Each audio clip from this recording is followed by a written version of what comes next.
All right, Chris, speaking of, we talked a little bit, you spoke earlier about preseason planning and things like that. What about in season at home and frankly across the industry, right? What do you do about the weather, right? Is it, allocation, replenishment, pricing, promos, things like that, right? How best do you handle it?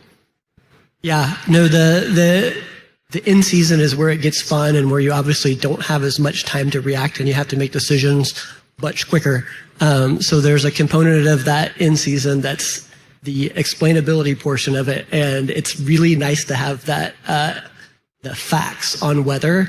I speak to our CEO every single week about what's happening in our seasonal businesses, and it's nice to be able to dissect the facts from the feelings when it comes to weather.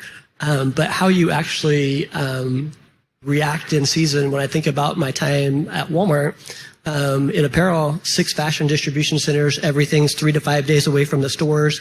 You see a weather-driven event coming, it's 3 weeks out.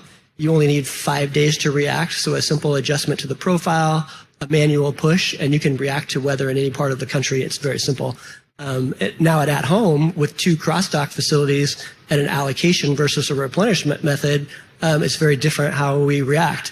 You allocate about a week in before it hits the DCs, and then you have 2 weeks before it hits the stores. So we can only really see weather accurately about 3 weeks out. And obviously 1 + 2 is 3. So we can't quite react in the same way that we could at Walmart. But if you think about your patio furniture is going to have a huge sell-through in one region of the country 3 weeks out, if you can at least get there to replenish right after the event so that you don't miss sales coming out of it, that's a really big deal. And that makes a big deal in hitting your plan. I mean, you think about in retail, you're fighting for a 4, a 5, a 6% increase.